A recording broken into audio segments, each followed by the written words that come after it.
ওরা চায় এই ওয়াকাফ আইনটা ধর্মীয় আন্দোলন হোক। 2026-এ ভোট আসছে, মাইনরিটি ডিসকন্টেন্ট তৈরি হবে, ফলে হারবে। সেই জন্য মাইনরিটিদেরকে আবার ললিপপ দেওয়া হচ্ছে। আমরা বিয়ে কমিটিতে যাই না, নৌশদ ভাই যায়। তিনি 1-to-1 মিটিং করেছেন নবান্নতে। এটা তো হওয়ার কথা ছিল না, এটা হওয়ার কথা ছিল না। নমস্কার বন্ধুরা, আপনারা দেখছেন পারফেক্ট পলিটিক্স, সাদা বাংলায় রাজনীতির কথা। বন্ধুরা, ওয়াকফ সংশোধনী বিলকে কেন্দ্র করে এখন তৃণমূল নেত্রী তথা রাজ্যের মুখ্যমন্ত্রী মমতা বন্দ্যোপাধ্যায়ের অবস্থা অনেকটা সেই জলে কুমির ডাঙায় বাঘের মতো। এখন মমতা বন্দ্যোপাধ্যায় এই ওয়াকফকে নিয়ে খেলা খেলতে গিয়ে একদিকে যেমন জলের কুমিরের সঙ্গে মুখোমুখি হচ্ছেন, উল্টো দিকে ডাঙায় কিন্তু তার জন্য বাঘ অপেক্ষা করছে।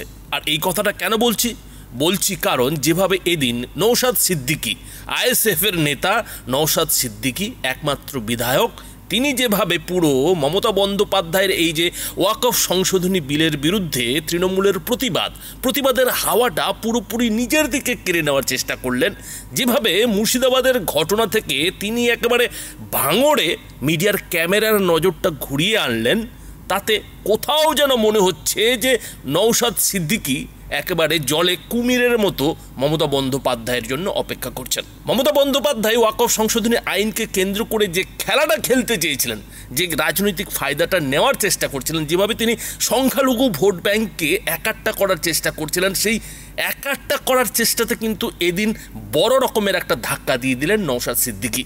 এবং নওশাদ সিদ্দিকী খোদ কলকাতার বুকে শিয়ালদা স্টেশন চত্বরের মতো জায়গাতে যেভাবে সংখ্যালঘুদের ভিড় একাট্টা করে একেবারে তৃণমূলের বুকের উপরে চড়ে বলতে গেলে গালে কয়েকটা থাপ্পড় কষিয়ে দিলেন, তাতে কিন্তু রাজনৈতিক বিশ্লেষকরা অনেকেই যেটা বলছেন যে এটা কিন্তু মমতা বন্দ্যোপাধ্যায়ের জন্য অশনি সংকেত হয়ে গেল। অশনি সংকেত কেন হয়ে গেল? কেননা মমতা বন্দ্যোপাধ্যায় কলকাতার বুকে সিদ্দিকুল্লাহ চৌধুরীদের দিয়ে যতটা না সংখ্যালঘুদের একাট্টা করতে পেরেছেন, নওশাদ সিদ্দিকী কিন্তু এদিন একাই একেবারে তৃণমূলের বিপরীতে উল্টো দিকে দাঁড়িয়ে একাই সেই কাজটা করে দেখিয়ে দিলেন। এবং শুধুমাত্র দেখিয়ে দেওয়াই নয়, তিনি কিন্তু এটাও সংখ্যালঘুদের একাংশকে বোঝাতে সমর্থ হলেন যে মমতা বন্দ্যোপাধ্যায় কোন খেলাটা খেলছে, মমতা বন্দ্যোপাধ্যায় এই ওয়াকফ সংশোধনী আইনকে সামনে রেখে কিভাবে বিভাজনের রাজনীতিটা করছে। আর এই কথা বলতে গিয়ে নওশাদ সিদ্দিকী এদিন যেভাবে ফিরহাদ ববি হাকিম থেকে শুরু করে মমতা বন্দ্যোপাধ্যায় এবং রাজ্য পুলিশকে আক্রমণ করলেন, তাতে হয়তো অনেকেই বলবেন 2026-এর যে বিধানসভা ভোট, সেই বিধানসভা ভোটে মমতা বন্দ্যোপাধ্যায়ের জন্য এই যে সংখ্যালঘু ভোট ব্যাংক, সেই সংখ্যালঘু ভোট ব্যাংকে কিন্তু একটা বড় রকমের ফুটো করে দিলেন এই নওশাদ সিদ্দিকী। আর ঠিক এই জায়গাটাতেই যেটা অনেকেই বলছেন যে তাহলে নওশাদ সিদ্দিকী ওই যে নবান্নে গিয়ে মমতা বন্দ্যোপাধ্যায়ের সঙ্গে ফিশ ফ্রাই খেয়েছিলেন, ফিশ ফ্রাই নাকি খান মাঝে মাঝে গিয়ে, তো তাহলে আজকে কি তিনি সেই ফিশ ফ্রাইয়ের থুথুটা ফেলে দিলেন? এমনটাই কিন্তু কটাক্ষ করছেন বিরোধীরা।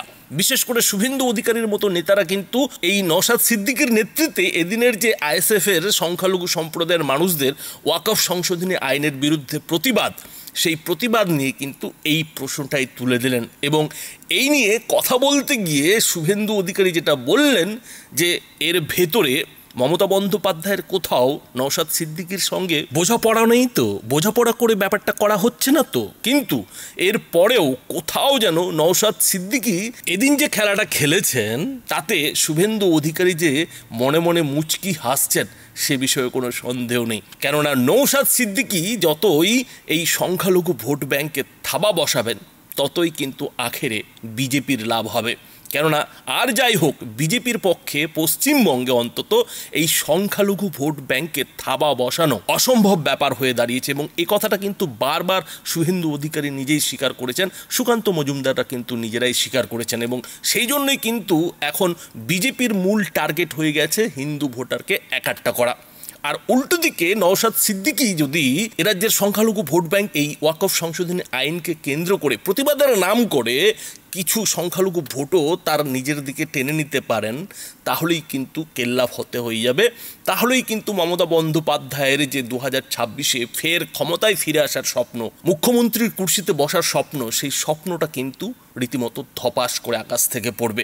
আর এই কারণেই কিন্তু এই মুহূর্তে মমতা বন্দ্যোপাধ্যায় এই ওয়াকফ সংশোধনী আইনকে কেন্দ্র করে একেবারে সেই যে বললাম যে জলে কুমির ডাঙায় বাঘের মতো পরিস্থিতির মুখে পড়েছেন। একদিকে জলে যেমন এই নওশাদ সিদ্দিকীর মতো কুমিররা এই সংখ্যালঘু ভোট ব্যাংকে মানে কামড় বসানোর জন্য রেডি হয়ে আছে, চেষ্টা করছে, উল্টো দিকে কিন্তু ডাঙায় শুভেন্দু অধিকারীর মতো বাঘ মমতা বন্দ্যোপাধ্যায়ের জন্য অপেক্ষা করছে।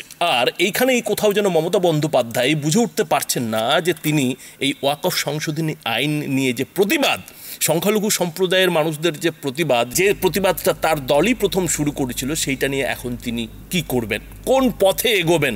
এবং তারপরে আবার গোদের উপরে বিষ ফোড়ার মতো যেটা হয়েছে যে এই যে মুর্শিদাবাদের অশান্তি, সেই অশান্তি নিয়ে কিন্তু সুপ্রিম কোর্টে একটা মামলাও হয়ে গেছে।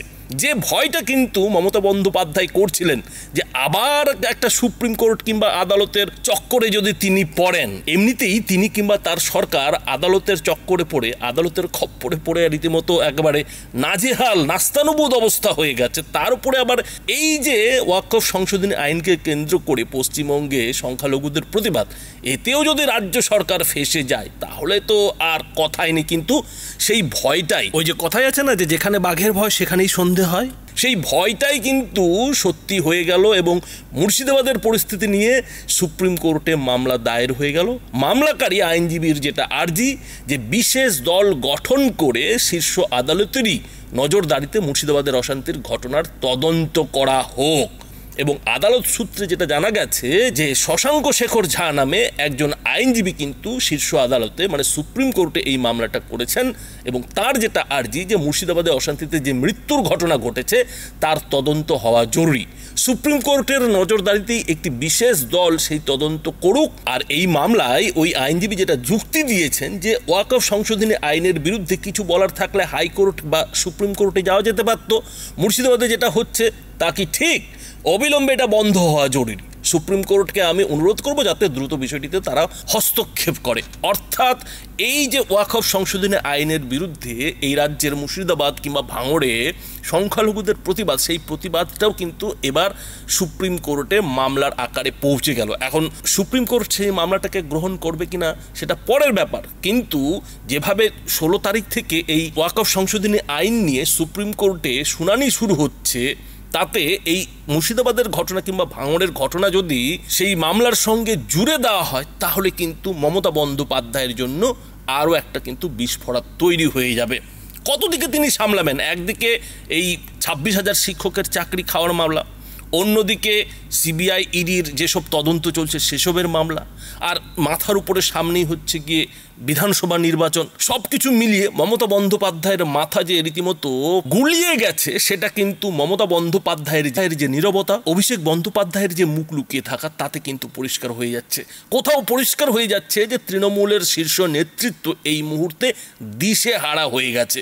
যে মমতা বন্দ্যোপাধ্যায় লন্ডন যাওয়ার আগে, দুবাই যাওয়ার আগে নবান্নে বসে সাংবাদিক বৈঠক করেন, আবার সেই দুবাই কিংবা লন্ডন যাত্রা ফিরে এসে দ্বিতীয়বার সাংবাদিক বৈঠকে বসেন, সেই মমতা বন্দ্যোপাধ্যায় কি দেখা যাচ্ছে যে এই মুর্শিদাবাদের ঘটনা নিয়ে কিন্তু একবারও সাংবাদিক বৈঠক করছেন না, একবারও কিন্তু ক্যামেরার সামনে আসছেন না, ক্যামেরার মুখোমুখি কিন্তু হতে পারছেন না। অন্যদিকে তৃণমূলের নাম্বার 2 অভিষেক বন্দ্যোপাধ্যায়েরও অবস্থা অনেকটা তথৈবচ। তাকেও কিন্তু ক্যামেরার সামনে আসতে দেখা যাচ্ছে না, তাকেও কিন্তু ক্যামেরায় মুখ দেখাতে দেখা যাচ্ছে না। এখানে নিন্দুকেরা আবার এই কথাও বলছেন যে অভিষেক বন্দ্যোপাধ্যায় আসলে ভেতরে ভেতরে তলে তলে ঘর গোছাচ্ছে। অভিষেক বন্দ্যোপাধ্যায় বেশ বুঝতে পেরেছেন যে 26-এর বিধানসভা ভোটে তৃণমূলের কি অবস্থা হতে চলেছে, পিসির কি অবস্থা হতে চলেছে। ফলে এইসব ইস্যু নিয়ে সময় না নষ্ট করে তিনি তলে তলে বাক্স প্যাটরা সব গোছাতে শুরু করেছে। আর এই যে নিন্দুকদের কথা ঘর গোছাচ্ছে, কি ঘর গোছাচ্ছে সেটা বন্ধুরা নিশ্চয়ই আপনারা বুঝতে পারছেন, অনুমান করতে পারছেন। তবে মমতা বন্দ্যোপাধ্যায়ের জন্য যেটা মুশকিল হয়ে দাঁড়াবে সেটা হচ্ছে যে পরিস্থিতি যেভাবে এগোচ্ছে, যেভাবে মমতা বন্দ্যোপাধ্যায়ের 2026-এর বিধানসভা ভোটটা চ্যালেঞ্জের দিকে এগোচ্ছে, আস্তে আস্তে যেভাবে নওশাদ সিদ্দিকীর মতো নেতারা ফিশ ফ্রাই খাওয়ার পরেও সেই থালায় থুতু দিচ্ছে এখন, মমতা বন্দ্যোপাধ্যায় তো প্রায় অনেক চেষ্টা করে এই নওশাদ সিদ্দিকীর মতো নেতাকে বাগেই এনে ফেলেছিলেন। 21-এর বিধানসভা ভোটের সময় যেটা সম্ভব হয়নি সেটা কিন্তু মমতা বন্দ্যোপাধ্যায় পরে করে দেখিয়েছেন। নওশাদ সিদ্দিকীকে কিন্তু একেবারে নিজের আওতায় বাগে এনে প্রায় ফেলেই ছিলেন, এবং ফিশ ফ্রাই খাইয়েই হোক আর আদর যত্ন করেই হোক। নওশাদ সিদ্দিকী যে অনেকটাই দিদির সুরে কথা বলতে শুরু করেছিলেন সে বিষয়ে কোনো সন্দেহ নেই, কিন্তু এই যে ওয়াকফ সংশোধনী আইন, এই আইনকে কেন্দ্র করে এখন যেটা দেখা যাচ্ছে যে আইএসএফ এবং তৃণমূলের মধ্যেই কিন্তু সংখ্যালঘু ভোট ব্যাংকের ভাগবাটোয়ারা নিয়ে একটা কাড়াকাড়ি পড়ে গেছে। কে এই সংখ্যালঘু ভোটারদের নিজের দিকে টানবে সে নিয়ে কিন্তু একটা প্রতিযোগিতা শুরু হয়ে গেছে, আর সেই প্রতিযোগিতারই কিন্তু আমরা রূপ দেখতে পাচ্ছি, একদিকে মুর্শিদাবাদ, অন্যদিকে কিন্তু ভাঙড়। আর সেই প্রতিযোগিতা যত বাড়বে ততই কিন্তু শুভেন্দু অধিকারীর যে মুখের মুচকি হাসি, সেই মুচকি হাসিটা কিন্তু চওড়া হবে। আর সেই মুচকি হাসি চওড়া হওয়ার যে যথেষ্ট কারণ রয়েছে সেটা কিন্তু এদিন এই যে নওশাদ সিদ্দিকীর বক্তব্য, রাজ্য সরকারকে আক্রমণ করে, মুখ্যমন্ত্রী মমতা বন্দ্যোপাধ্যায়কে আক্রমণ করে কিংবা ফিরহাদ বাবি হাকিমকে আক্রমণ করে, তাতে কিন্তু শুভেন্দু অধিকারী মুখে যাই বলুন না কেন তলে তলে যে খুশি হচ্ছেন সে বিষয়ে কোনো সন্দেহ নেই। আর এদিন নওশাদ সিদ্দিকী যেভাবে একেবারে ফিরহাদ বাবি হাকিমের বিরুদ্ধে ওয়াকফের সম্পত্তি দখল করে রাখার ব্যাপারেও একটা খোঁচা দিয়ে বসলেন, তাতে তো বলতে গেলে আগামী দিনে নওশাদ সিদ্দিকী যদি নিজের কথার উপরে অটল থাকে, অচল থাকে, বলা তো যায় না, কিছুদিন পরে আবার নওশাদ সিদ্দিকী হয়তো মমতা বন্দ্যোপাধ্যায়ের সঙ্গে নবান্নে বসে ফিশ ফ্রাই খাবেন। সেই ফিশ ফ্রাই খাওয়ার সময় এখনও রয়েছে, এখনও কিন্তু নির্বাচনের 10 মাস সময় রয়েছে। ফলে এই 10 মাসের মধ্যে বলা তো যায় না যে নওশাদ সিদ্দিকীকে আবার মমতা বন্দ্যোপাধ্যায় নবান্নে বসিয়ে ফিশ ফ্রাই খাওয়াচ্ছেন। কিন্তু সেই ফিশ ফ্রাইটা যদি নওশাদ সিদ্দিকী এবার খেতে না যান, না খান, তাহলে কিন্তু মমতা বন্দ্যোপাধ্যায়ের জন্য রীতিমতো একেবারে আতঙ্কের কারণ হয়ে দাঁড়াবে। আর সেই আতঙ্কের কারণ কেন হয়ে দাঁড়াবে তা এই নওশাদ সিদ্দিকীর যে এদিনের বক্তব্য, সেই বক্তব্য শুনলেই আপনারা বুঝতে পারবেন।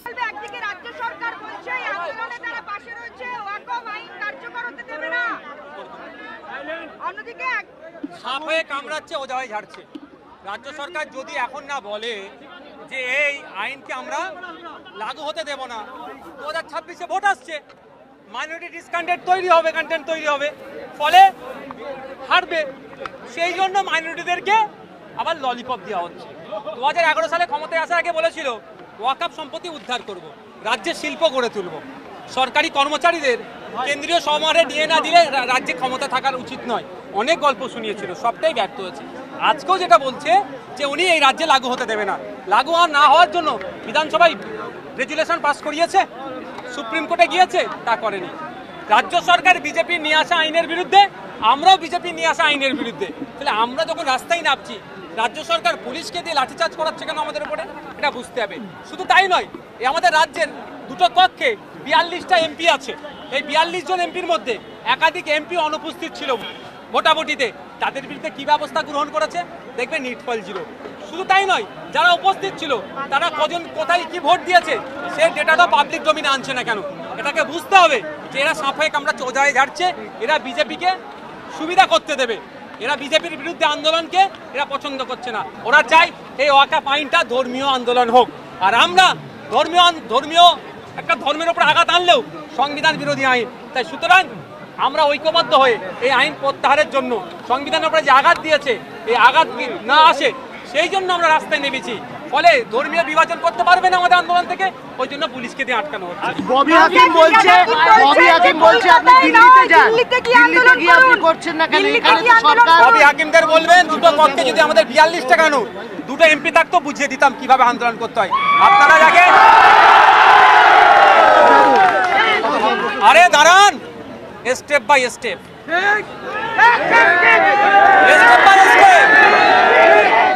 আজকে এখানে উপস্থিত হয়েছে তার বাবা 2 দিন আগে মারা গিয়েছে, সেও আজকে আমাদের মিছিলে উপস্থিত হয়েছে। কেন? তার গণতন্ত্র রক্ষার লড়াইয়ে সুপ্রিম কোর্টে যাব, দিল্লির রাজপথে যাব, চিন্তা নাই। তবে ফিরহাদ হাকিম সাহেবদের বলবো অত জ্ঞান না দিয়ে উপরে থুতু বললে নিজের গায়ে পড়বে। এখন আমি পাবলিশ করছি না, আপনার দলের যে সমস্ত নেতা চামচাগুলো ওয়াকফ মাল লুটে খেচ্ছে একটা একটা করে তথ্য দিয়ে বলবো, মুখ কোথায় লুকোবেন সে জায়গা করবেন।